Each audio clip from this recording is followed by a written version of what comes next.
ये कहानी एक ऐसे आदमी की है जो अपनी पहचान ढूंढने निकलता है, क्योंकि उसे अपना नाम तक याद नहीं है। बस इतना समझ आ रहा है कि उसे दुनिया की सबसे खतरनाक एजेंसी CIA ढूंढ रही है और हर हाल में उसे मारना चाहती है। कहानी की शुरुआत में बॉर्न एक अमेरिकन एम्बेसी से कुछ चुरा कर निकल ही रहा होता है, तभी उसकी नजर एक गार्ड पर जाती है और उसी सेकंड उसे खतरे का अंदाजा हो जाता है।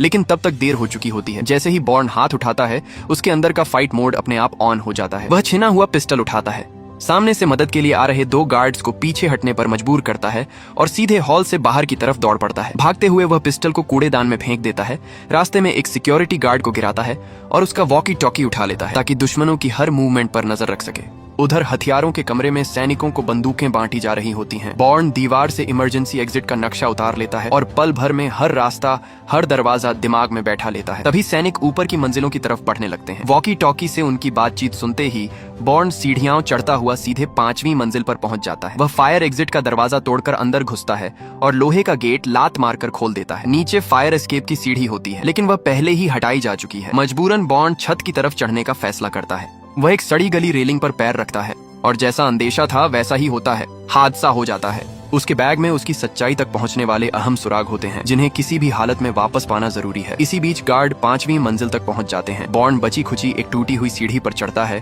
और नीचे की खिड़की तक पहुंचने की कोशिश करता है। तभी गार्ड्स भी इमरजेंसी एग्जिट पर आ जाते हैं। हालात बेहद नाजुक होते हैं, लेकिन उसी पल बॉर्न को सहारा मिल जाता है। वह दीवार से चिपक कर खड़ा हो जाता है और गार्ड्स की नजरों से बच निकलता है। वह दीवार के किनारे किनारे धीरे धीरे खिसकता है। चढ़ाई करना एक एजेंट के लिए बेसिक ट्रेनिंग का हिस्सा होता है। वह उंगलियां दीवार की दरारों में फंसाता है और एक एक करके नीचे की खिड़कियों तक उतरता चला जाता है। उसे सच्चाई जाननी है, ये समझना है कि आखिर वह है कौन, उसका असली नाम क्या है। इसी दौरान उसकी मुलाकात उसी औरत से होती है जो थोड़ी देर पहले वीजा ऑफिसर से उलझ रही थी। अपने अनुभव और अंदाज से बॉर्न तुरंत समझ जाता है कि यह औरत पैसों की तंगी में है और उसे खुद किसी तरह यहाँ से निकलना है। वह औरत को एक डील ऑफर करता है, 10 लाख में उसे पेरिस छोड़ने की।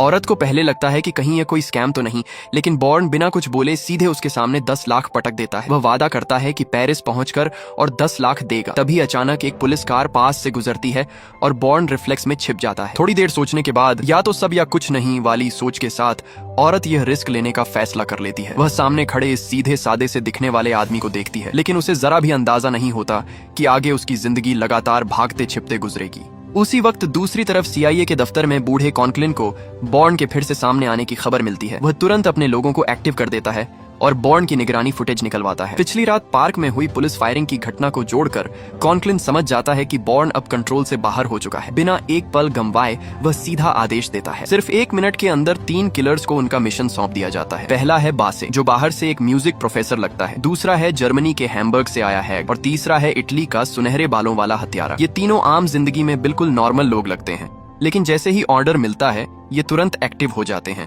और ठंडे दिमाग से मारने वाली मशीन बन जाते हैं। उधर पेरिस जाने वाली सड़क पर वह लड़की लगातार बोलती रहती है ताकि कार के अंदर का सन्नाटा और घबराहट कम हो सके, लेकिन बॉर्न पूरे रास्ते एक शब्द नहीं बोलता। आखिरकार वह पूछ ही लेती है कि वह इतना चुप क्यों है। बॉर्न बताता है कि उसने बहुत दिनों से ठीक से नींद नहीं ली है और उसे तेज सिर दर्द भी रहता है। माहौल हल्का करने के लिए वह रेडियो चला देती है, लेकिन यह आवाज बॉर्न को खटकती है। मजबूरी में वह रेडियो बंद कर देता है और सोचने लगता है कि आखिर वह पेरिस जाने के लिए $20,000 क्यों खर्च कर रहा है। कुछ देर चुप रहने के बाद वह सच बता देता है, उसे कुछ भी याद नहीं है। वह फ्रांस के दक्षिणी समुद्र में तैरता हुआ मिला था, जहाँ मछुआरों ने उसे बचाया। उसकी पीठ से 2 गोलियों के टुकड़े निकाले गए थे। उसी दौरान एक बूढ़े मछुआरे ने उसके शरीर में उभरी हुई जगह पर ध्यान दिया। जब उसे काट कर निकाला गया तो अंदर से एक अंडाकार धातु की चीज निकली। बूढ़े आदमी ने उसे मैग्नीफाइंग ग्लास से देखा और ऊपर लगे बटन को दबा दिया। तुरंत एक Swiss bank account number project हो गया। तभी उस बूढ़े को समझ आ गया कि यह आदमी कोई आम इंसान नहीं है। जैसे ही बॉर्न होश में आया, वह पागलों की तरह उस बूढ़े पर झपट पड़ा। घबराकर बूढ़े आदमी ने पूरी बात समझानी शुरू की, लेकिन वह बात पूरी कर पाता उससे पहले ही बॉर्न फिर से बेहोश हो गया। सीन कट होता है और हम पहुंचते हैं अमेरिका के वर्जीनिया में स्थित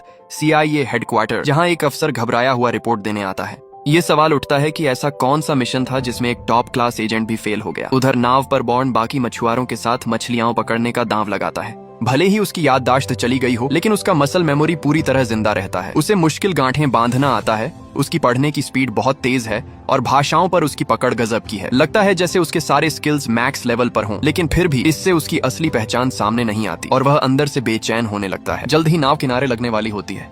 बूढ़ा मछुआरा उसे कुछ पैसे देता है और कहता है कि जान पहचान किस्मत से होती है और वह उम्मीद करता है कि बॉर्न जल्दी ठीक हो जाए। पूरी तरह अनजान जगह पर खड़ा बॉर्न बिल्कुल खाली महसूस करता है। उसके पास बस वही स्विस बैंक अकाउंट नंबर एकमात्र सुराग होता है। सवाल यह है कि वह अपनी सच्चाई तक पहुंचे कैसे।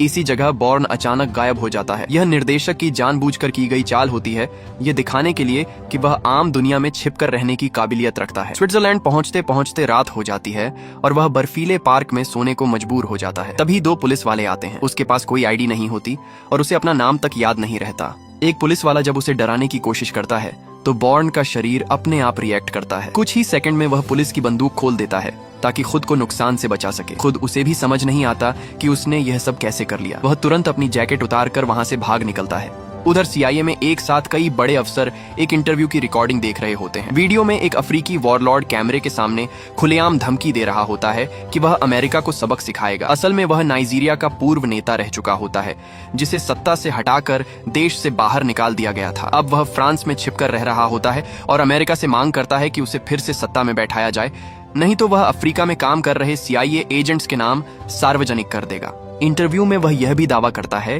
कि वह हाल ही में एक जानलेवा हमले से बचा है और इसके पीछे सीधे तौर पर CIA को जिम्मेदार ठहराता है। हालांकि डायरेक्टर ऊपर बैठे लोगों को भरोसा दिलाता है कि उनके एजेंट इतने बेवकूफ नहीं हैं, लेकिन यह बात सुनते ही ओल्ड व्हाइट को कुछ गड़बड़ का एहसास हो जाता है। मीटिंग खत्म होते ही वह सीधे कैफेटेरिया जाता है और कॉन्कलिन से पूछता है कि कहीं ऑपरेशन में कोई बड़ी गड़बड़ तो नहीं हुई। कॉन्कलिन मजबूरी में मान लेता है कि वॉरलॉर्ड को मारने का मिशन फेल हो गया है और उसकी टीम से संपर्क भी टूट चुका है। ये सुनकर व्हाइट समझ जाता है कि अब खून खराबे का दौर शुरू होने वाला है। उधर बॉर्न काफी देर भटकने के बाद घबराते हुए बैंक के अंदर जाता है और सेफ डिपॉजिट बॉक्स खोलने की मांग करता है। काउंटर पर बैठी महिला उसे ऊपर से नीचे तक देखती है और उसके हालात देखकर ठंडे लहजे में बैंक अकाउंट नंबर लिखने को कहती है। जैसे ही बॉर्न वह नंबर लिखता है उसका रवैया बदल जाता है। तुरंत उसे स्पेशल लिफ्ट से ऊपर VIP रूम में ले जाया जाता है। मैनेजर उसे शक भरी नजरों से देखता है और फिंगरप्रिंट वेरिफिकेशन के लिए कहता है। कुछ ही देर में मशीन उसकी पहचान कंफर्म कर देती है। थोड़ी देर बाद मैनेजर एक भारी लोहे का बॉक्स लेकर आता है, उसे कमरे में रखता है और बाहर चला जाता है। बॉर्न बेसब्री से बॉक्स खोलता है। अंदर सबसे ऊपर एक अमेरिकी पासपोर्ट होता है जिस पर उसकी ही फोटो लगी होती है। अब उसे पता चलता है कि उसका नाम जेसन बॉर्न है और उसका पता पेरिस, फ्रांस का है। लेकिन खुशी का यह पल ज्यादा देर नहीं टिकता। नीचे की परत खोलते ही वह पूरी तरह सन्न रह जाता है। बॉक्स के अंदर अलग अलग देशों की करेंसी, एक पिस्टल और 6 अलग अलग देशों के पासपोर्ट होते हैं। हर पासपोर्ट पर उसकी ही तस्वीर होती है, लेकिन हर एक पर नाम अलग लिखा होता है। अब सवाल उठता है, इनमें से असली वो कौन सा है? बिना ज्यादा सोचे वह सारा सामान बैग में भर लेता है, बस पिस्टल को वहीं छोड़ देता है। जैसे ही वह बैंक से बाहर निकलता है किसी की निगाहें उस पर टिक जाती हैं। बाहर निकलते ही वह एक रहस्यमयी नंबर पर कॉल करता है और फिर सीधे पेरिस फोन घुमा देता है, यह जानने के लिए कि जेसन बॉर्न नाम का कोई फोन नंबर रजिस्टर है या नहीं। कॉल लगने ही वाली होती है कि उसे एहसास होता है कि एक महिला पुलिस वाली उसे घूर रही है। बॉर्न तुरंत वहां से निकलने की कोशिश करता है, लेकिन तब तक बहुत देर हो चुकी होती है। वह पुलिस की नजरों में आ चुका होता है। चारों तरफ सायरन बजने लगते हैं और पुलिस की गाड़ियां उसकी तरफ बढ़ने लगती हैं। स्थिति भांपते हुए बॉर्न पासपोर्ट निकालता है और सीधे दूतावास के अंदर घुस जाता है। पीछे से आए 2 पुलिस वाले रोक दिए जाते हैं। लाइन में खड़े हुए बॉर्न की नजर उसी औरत पर पड़ती है जो वीजा ऑफिसर से बहस कर रही होती है और साफ दिख रहा होता है कि उसके साथ नाइंसाफी हो रही है। यहीं से बॉर्न उसे पेरिस छोड़ने की बात करता है। अब वह पूरी तरह अपने इंस्टिंक्ट के भरोसे चल रहा होता है। बॉर्न की कहानी सुनने के बाद वह औरत ज्यादा कुछ नहीं बोलती। दूसरी तरफ CIA में कॉन्कलिन अपने लोगों से दूतावास के आसपास की फुटेज चेक करवाता है और जैसा उसे शक था कैमरों में वही लड़की दिख जाती है। उसका नाम मैरी होता है, उम्र 26 साल, जन्म हनोवर में हुआ था। उसके माता पिता अब इस दुनिया में नहीं थे और उसका एक सौतेला भाई था। परेशानी यह थी कि मैरी कहीं टिककर नहीं रहती थी, वह एक तरह से भटकी हुई जिंदगी जी रही थी। कॉन्कलिन तुरंत आदेश देता है कि पिछले 6 सालों में मैरी जहां जहां रही है हर जगह की पूरी जांच की जाए और उसकी फोटो फील्ड एजेंट्स को भेजी जाए। फ्रांस में स्थित ऑपरेशन ब्रांच में बैठे टेक्निकल लोग बहुत जल्दी बॉर्न और मैरी की तस्वीरों से एक ग्लोबल वांटेड पोस्टर बना देते हैं। खुद को सही साबित करने के लिए बॉर्न मैरी को सारे 6 पासपोर्ट दिखाता है और पूछता है कि आखिर ऐसा कौन आदमी होगा जिसके पास इतने पासपोर्ट, ढेर सारा कैश, एक गन और शरीर के अंदर छुपा बैंक अकाउंट नंबर हो। खाना खाने के बाद वे फिर से सफर पर निकल पड़ते हैं। कार में बॉर्न सो जाता है। अगली सुबह मैरी उसे उठाती है और नाश्ता लेकर आती है। यह उसके लिए उन $20,000 का शुक्रिया होता है। थोड़ी ही देर में वे बॉर्न के पते पर पहुंच जाते हैं, लेकिन उसे इस जगह का जरा भी एहसास नहीं होता। बॉर्न अपना वादा निभाते हुए मैरी को और $10,000 देता है और उसका शुक्रिया अदा करता है। बॉर्न का इतना भरोसेमंद होना देखकर मैरी उसे छोड़ना नहीं चाहती। दोनों अपार्टमेंट के दरवाजे तक पहुंचते हैं और बेल बजाते हैं। थोड़ी ही देर में बिल्डिंग की केयरटेकर आंटी दौड़ती हुई आती है और बड़े प्यार से उन्हें अंदर ले जाती है। अब इसमें कोई शक नहीं रहता कि बॉर्न यहीं रहता था।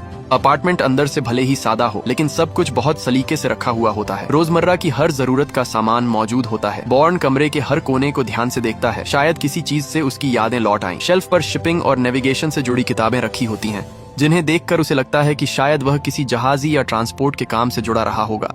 आरामदायक माहौल पाकर मैरी भी थोड़ा रिलैक्स हो जाती है। बॉर्न की इजाजत लेकर वह बाथरूम में नहाने चली जाती है। उधर बॉर्न को सच्चाई ढूंढने की जल्दी होती है। टेबल पर रखे फोन से वह हाल ही में किए गए कॉल्स में से एक नंबर मिलाता है। पता चलता है कि वह पेरिस के होटल क्वीन का नंबर है। बॉर्न तुरंत पूछता है कि क्या जेसन बॉर्न नाम का कोई मेहमान वहां ठहरा था, लेकिन जवाब नकारात्मक मिलता है। उसी पल बॉर्न को एहसास होता है कि शायद उसने किसी और नाम से होटल में एंट्री ली होगी। वह तुरंत बैग खाली करता है और किसी एक पासपोर्ट से नाम पढ़कर कॉल करता है, कैन। लेकिन जो जवाब उसे मिलता है वह उसे हिला देता है। सामने वाला बताता है कि कैन नाम का व्यक्ति 2 हफ्ते पहले एक कार एक्सीडेंट में मर चुका है और उसका सामान उसका भाई ले गया था। अब बॉर्न समझ जाता है कि मामला जितना आसान दिख रहा था उतना है नहीं। तभी उसके अंदर एक अजीब सी बेचैनी उठती है। एक ट्रेंड एजेंट का इंस्टिंक्ट उसे चेतावनी देता है, खतरा बहुत पास है। वह तुरंत फोन काट देता है और चुपचाप खतरे की दिशा पहचानने लगता है।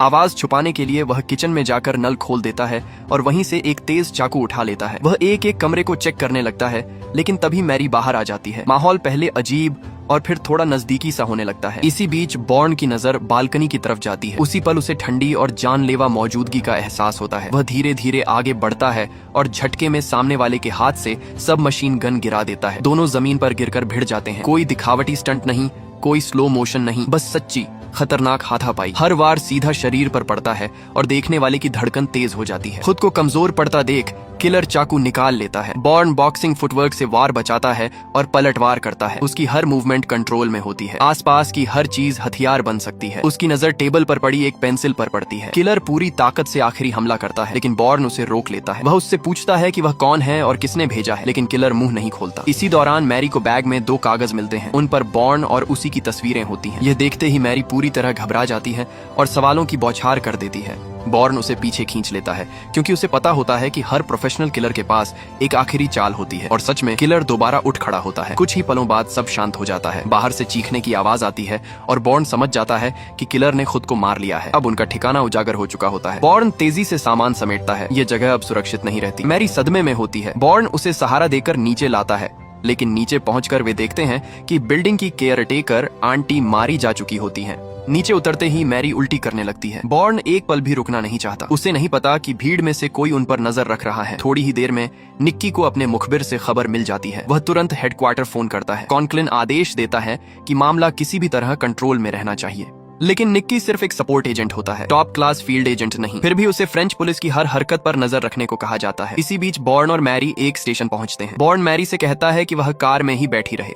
बॉर्न के जाते ही मैरी के मन में भाग जाने का ख्याल आता है। वह चाबियां देखती है और पैसों को गिनती है। थोड़ी देर बाद बॉर्न लौटता है, लेकिन जैसे ही वह बाहर आता है उसे एहसास होता है कि मैरी गायब है। उसके अंदर अजीब सी खालीपन और घबराहट भर जाती है। तभी मैरी बैग लेकर वापस आती है। वह इतनी डरी हुई होती है कि बॉर्न की तरफ देख तक नहीं पाती। बॉर्न उसे कहता है कि वह पुलिस के पास जाए, अपना पासपोर्ट दिखाए और सारी बात बता दे। पुलिस उस पर भरोसा करेगी, लेकिन मैरी को किसी पर भरोसा नहीं होता। इस वक्त उसे सिर्फ बॉर्न के पास ही सुरक्षित महसूस होता है। बॉर्न साफ कह देता है कि अगर वह उसके साथ रही तो खतरे कभी खत्म नहीं होंगे, क्योंकि वह खुद भी सच्चाई तक पहुंचने वाला है। तभी एक पुलिस वाला वॉकी टॉकी लिए पास आता है। बॉर्न भागने की जगह मैरी से पूछता है कि कार की सर्विस हाल ही में हुई है या नहीं। वह मैप निकालकर भागने का रास्ता प्लान करने लगता है।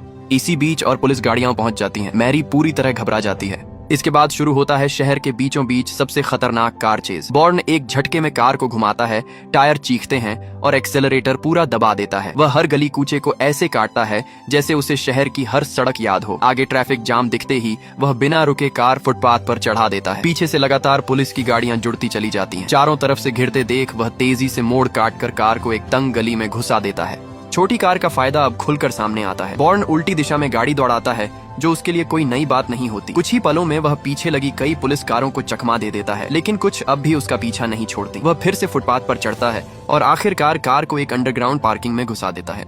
वहां पहुंचकर बॉर्न मैरी को बताता है कि अब यह कार बेकार हो चुकी है। वह कार पर लगे सारे फिंगरप्रिंट साफ करता है ताकि कोई सुराग न बचे। उधर दूसरी तरफ वॉरलॉर्ड मुर्दा घर पहुंचता है और कैन की लाश देखने की जिद करता है। वह शव की पीठ देखता है और तुरंत समझ जाता है कि यह वही किलर नहीं है क्योंकि असली किलर को 2 गोलियां लगी थीं। उसे साफ समझ आ जाता है कि यह CIA की एक और चाल है। पेरिस ब्रांच तुरंत कॉन्कलिन को फोन कर बताती है कि वॉरलॉर्ड मुर्दा घर जा चुका है और शव असली नहीं निकला। यह सुनते ही कॉन्कलिन के अंदर फिर से मारने का जुनून जाग उठता है। इस बार मिशन मिलता है प्रोफेसर को, जिसे लंबी दूरी से स्नाइप करना सबसे ज्यादा आता है। एक होटल के कमरे में बॉर्न मैरी के बाल धोता है और फिर उसके लंबे बाल काट देता है ताकि उसकी पहचान बदल सके। छोटे से बाथरूम में दोनों के बीच अनजाने में नजदीकियां बढ़ जाती हैं और माहौल थोड़ा इमोशनल और थोड़ा रोमांटिक हो जाता है। जब मैरी की नींद खुलती है तो बॉर्न पूरी तरह तैयार होता है। वह कमरे से हर फिंगरप्रिंट मिटा चुका होता है। बॉर्न उसे बताता है कि अब उन्हें होटल क्वीन जाना है ताकि कैन की एंट्री और बिल के रिकॉर्ड मिल सके। दूसरी तरफ वॉरलॉर्ड के होटल में उसके लोग उसे समझा रहे होते हैं कि अमेरिका से सीधे टकराना सही नहीं है, लेकिन वह किसी की नहीं सुनता। उसे अंदाजा नहीं होता कि अमेरिका के लिए उसे मारना चींटी कुचलने जैसा है। प्रोफेसर आसानी से अपना काम पूरा करता है, स्नाइपर राइफल खोलता है और शांत तरीके से वहां से निकल जाता है। इसी दौरान बॉर्न और मैरी होटल क्वीन पहुंचते हैं। अंदर जाने से पहले वे टाइमिंग मिलाते हैं और अपनी बनाई हुई प्लान पर आखिरी बार बात करते हैं। होटल के कई एग्जिट होते हैं। तय होता है कि अगर लगे कि कोई पीछा कर रहा है तो बाहर निकलते समय बैग दाहिने कंधे पर टांगना है। अगर टैक्सी न मिले तो बिना पीछे देखे सीधे आगे चलते जाना है। अंदर घुसते ही मैरी सिक्योरिटी गार्ड्स की गिनती करने लगती है। फोन बूथ से बॉर्न होटल में कॉल करता है, लेकिन कोई फोन उठाता ही नहीं। तभी बाहर से शीशे पर दस्तक होती है। मैरी कहती है कि इतना घुमावदार प्लान बनाने की जरूरत नहीं, सीधे जाकर पूछ लेना ज्यादा आसान होता। उधर व्हाइट कॉन्कलिन से पूछता है कि वॉरलॉर्ड की हत्या किसने की। कॉन्कलिन सीधा दोष बॉर्न पर डाल देता है और कहता है कि यही उसका मिशन था। नियमों के हिसाब से बॉर्न को 24 घंटे में वापस रिपोर्ट करना था। पास मिलने के बाद बॉर्न लगातार कॉल्स करता रहता है ताकि कैन से जुड़ा कोई सुराग मिल सके। रात होते होते वह एक सिक्योरिटी कंपनी तक पहुंच जाता है। उसी समय फ्रेंच पुलिस एक कॉल इंटरसेप्ट करती है और उन्हें वह छोटी कार मिल जाती है जिससे बॉर्न की लोकेशन का अंदाजा लग जाता है। इसके तुरंत बाद प्रोफेसर को नया मिशन मिल जाता है। अगली सुबह बॉर्न सीधे उस सिक्योरिटी कंपनी पहुंचता है। वहां का स्टाफ उसे बड़े नॉर्मल तरीके से ग्रीट करता है और एक ऑफिस में ले जाता है। कंपनी का मैनेजर उससे पूछता है कि क्या वह वही नाव खरीदना चाहता है। बॉर्न को वहीं से कुछ यॉट से जुड़ी फाइलें मिल जाती हैं। अब उसे पूरा यकीन हो जाता है कि वही कैन है। वह मैरी से साफ कह देता है कि असल में वही कैन है, लेकिन मैरी ठीक उसी वक्त मुर्दा घर फोन करके बताती है कि कैन की लाश अब भी वहीं मौजूद है। सच्चाई जानने के लिए दोनों सीधे मुर्दा घर पहुंचते हैं। कुछ पैसों के बदले कर्मचारी उन्हें कैन का शव दिखाने के लिए राजी हो जाता है। बॉर्न एक नजर देखना चाहता है, लेकिन कर्मचारी हिचकिचाता है क्योंकि उसका बॉस आने वाला होता है। बॉर्न और पैसे देता है और फ्रीजर खोल दिया जाता है, लेकिन अंदर शव नहीं होता। लाश गायब हो चुकी होती है। उसी पल मालिक लौट आता है। बॉर्न उससे सीधे पूछता है कि लाश कहाँ गई। मालिक टाल मटोल करता है और बस इतना कहता है कि पिछली रात कैन का भाई आया था। बॉर्न ज्यादा बहस नहीं करता। वह विजिटर लॉग फाड़ लेता है। उसी कागज पर उसे वॉरलॉर्ड का नाम दिख जाता है। यॉट की फाइलों में भी वही नाम होता है। अब साफ हो जाता है कि इस पूरे खेल में वॉरलॉर्ड की बड़ी भूमिका है। बिना वक्त गंवाए दोनों वॉरलॉर्ड के होटल की तरफ भागते हैं, लेकिन वहां पहुंचकर पता चलता है कि उसकी हत्या हो चुकी है। मामले की तह तक जाने के लिए वे उसकी इंटरव्यू वाली अखबार खरीदते हैं। रिपोर्ट में लिखा होता है कि 3 हफ्ते पहले मार्से के पास समुद्र में उसकी यॉट पर हमला हुआ था। हमलावर को 2 गोलियां लगी थीं। समय, जगह और हालात सब कुछ बॉर्न से मेल खाता है। यह सच मैरी को अंदर तक डरा देता है। वापसी के पूरे रास्ते दोनों चुप रहते हैं। जैसे ही वे अपने होटल के करीब पहुंचते हैं, बॉर्न का इंस्टिंक्ट फिर से अलर्ट हो जाता है। 2 पुलिस मोटरसाइकिल तेजी से गुजरती हैं। बॉर्न तुरंत ड्राइवर को गाड़ी रोकने को कहता है। उसे समझ आ जाता है कि वे एक्सपोज हो चुके हैं। मैरी को लगता है कि बॉर्न बेवजह घबरा रहा है, लेकिन असल में होटल चारों तरफ से घिर चुका होता है। भीड़ में प्रोफेसर भी मौजूद होता है। मैरी अब भी यकीन नहीं करती तो बॉर्न एक पुलिस कार का शीशा तोड़ देता है और अंदर से वांटेड पोस्टर निकालता है। उस पर बॉर्न और मैरी दोनों की फोटो होती है। ये देखकर मैरी पूरी तरह डर जाती है। वह भागने लगती है और बॉर्न से दूर रहने को कहती है, लेकिन अब दोनों की किस्मत जुड़ चुकी होती है। बॉर्न जानता है कि वह खुद तो बच सकता है, लेकिन अगर मैरी अकेली रह गई तो उसे तुरंत मार दिया जाएगा। उधर कॉन्कलिन गुस्से में फ्रेंच पुलिस को बेवकूफ कह रहा होता है। होटल घेरना मतलब बॉर्न को चेतावनी देना। फिर भी उसे तसल्ली होती है कि बॉर्न ट्रेन या फ्लाइट नहीं ले सकता, ज्यादा दूर नहीं जाएगा। वह आदेश देता है कि पुलिस की हर मूवमेंट पर नजर रखी जाए और मैरी के पुराने ठिकानों की जांच की जाए, क्योंकि अब बॉर्न उसी पर निर्भर है। एनालिस्ट 4 जगहें चिन्हित करते हैं जहां मैरी पहले रह चुकी होती है, और जैसा अंदेशा था, मैरी अपने सौतेले भाई के पुराने घर फोन करती है। लंबे समय तक कोई जवाब नहीं मिलता, जिससे साफ हो जाता है कि वहां कोई नहीं रह रहा। दोनों एक कार चुरा लेते हैं और उसके भाई के घर की तरफ निकल पड़ते हैं। इस बीच 24 घंटे पूरे हो चुके होते हैं, लेकिन बॉर्न वापस नहीं आता। व्हाइट कॉन्कलिन से पूछता है कि वह ऊपर वालों को क्या जवाब देगा। ऑन ऑपरेशन हाथ से निकल चुका होता है। कॉन्कलिन जानता है कि अगर यह मामला संभाला नहीं गया तो सब बर्बाद हो जाएगा। उधर बॉर्न और मैरी एक छोटे से गांव पहुंचते हैं। मैरी फूलदान के नीचे चाबी ढूंढती है, लेकिन बॉर्न के लिए दरवाजा खोलना कोई बड़ी बात नहीं होती। अंदर रोशनी जल रही होती है और क्रिसमस ट्री सजा होता है, मतलब कोई यहाँ रह रहा है। उसी वक्त बाहर गाड़ी की आवाज आती है। मैरी का सौतेला भाई ईमान घर लौटता है। दोनों के बीच माहौल थोड़ा अटपटा होता है, लेकिन ईमान सिर्फ एक रात रुकने की इजाजत दे देता है। डिनर के बाद वह उनके लिए एक कमरा तैयार कर देता है। उधर CIA को मैरी की कॉल का लोकेशन मिल जाता है। निक की प्रोफेसर से मिलता है और उसे एड्रेस सौंप देता है। रात में मैरी अचानक उठती है और देखती है कि बॉर्न कमरे में नहीं है। वह उसे ढूंढते हुए बाहर जाती है और देखती है कि बॉर्न बच्चों के बिस्तर के पास चुपचाप खड़ा है। बॉर्न बताता है कि वह बच्चों की सुरक्षा को लेकर परेशान है। उसी पल उसके मन में एक ख्याल आता है। वह अब यह नहीं जानना चाहता कि वह असल में कौन है। वह इस सब से भागकर मैरी के साथ कहीं छिपकर शांत जिंदगी जी सकता है। सुबह होते ही वे निकलने की तैयारी करते हैं। तभी बच्चे आकर बताते हैं कि कुत्ता गायब है। बॉर्न का छठा सेंस खतरे की चेतावनी देता है। वह बच्चों को लेकर बेसमेंट में छिप जाता है। उसी वक्त किलर फोन लाइन काट देता है। बॉर्न को ड्रॉर में 7 गोलियां मिलती हैं। वह अंदाजा लगाता है कि बंदूक अलमारी के ऊपर छुपी होगी और सच में वहीं मिल जाती है। बॉर्न बंदूक चेक करता है। मैगजीन में ठीक उतनी ही गोलियां होती हैं जितनी उसे चाहिए। वह बच्चों को बेसमेंट में शांत रहने को कहता है और खुद ऊपर की सीढ़ियों की तरफ बढ़ता है। घर में अजीब सी खामोशी होती है। तभी उसे ऊपर फर्श पर बहुत हल्की सी आवाज सुनाई देती है। बॉर्न समझ जाता है कि सामने वाला बेहद प्रोफेशनल है। बॉर्न नीचे पहुंचता है और देखता है कि किलर जिंदा है, लेकिन बुरी तरह घायल। वह उसे बंदूक के निशाने पर लेता है। किलर शांत आवाज में पूछता है कि क्या उसे पता है कि वह कौन है। बॉर्न पहली बार अपनी असली पहचान को लेकर सवाल करता है। किलर उसे बताता है कि वे दोनों एक ही प्रोग्राम का हिस्सा थे। उनका काम था बिना सवाल किए मारना। बॉर्न पूछता है कि उसे क्यों मारा जा रहा है। किलर कहता है क्योंकि बॉर्न अब कंट्रोल में नहीं है। किलर बॉर्न को उसके अतीत के बारे में बताता है। कहता है कि बॉर्न कभी सवाल नहीं करता था, सिर्फ ऑर्डर फॉलो करता था। यह सुनकर बॉर्न के चेहरे पर कोई भाव नहीं आता। वह बस इतना कहता है कि अब वह वैसा इंसान नहीं रहा। किलर आखिरी बार गोली चलाने की कोशिश करता है, लेकिन बॉर्न पहले ही ट्रिगर दबा देता है। किलर वहीं मर जाता है। बॉर्न उसकी बॉडी को वहीं छोड़ देता है और घर के अंदर लौट जाता है। वह बच्चों और मैरी को बाहर निकालता है और उन्हें जंगल के रास्ते से दूर ले जाता है। पुलिस सायरन की आवाजें पास आती जा रही होती हैं। बॉर्न जानता है कि अब यहाँ रुकना नामुमकिन है। कुछ वक्त बाद पुलिस घर को घेर लेती है। कॉन्क्लिन को खबर मिलती है कि प्रोफेसर मारा जा चुका है। ये सुनते ही उसका चेहरा उतर जाता है। व्हाइट साफ कह देता है कि अब बात बहुत आगे निकल चुकी है। कॉन्क्लिन जानता है कि उसने बहुत बड़ी गलती कर दी है। वह सबूत मिटाने की कोशिश करता है, लेकिन सिस्टम उसके खिलाफ हो चुका होता है। उसके ऊपर ही जांच बैठा दी जाती है। कुछ महीनों बाद कहानी एकदम शांत माहौल में खुलती है। मैरी अब एक छोटे से शहर में रहती है। वह बच्चों को म्यूजिक सिखाती है और पहली बार उसकी जिंदगी में सुकून दिखाई देता है। उसका अतीत अब भी उसके साथ है। चेहरे पर वही पुरानी खामोशी होती है, लेकिन अब आंखों में डर नहीं होता। उसे अब भी पूरी तरह नहीं पता कि वह कौन है, लेकिन वह यह जान चुका होता है कि वह क्या नहीं बनना चाहता। यहीं इस कहानी का अंत होता है।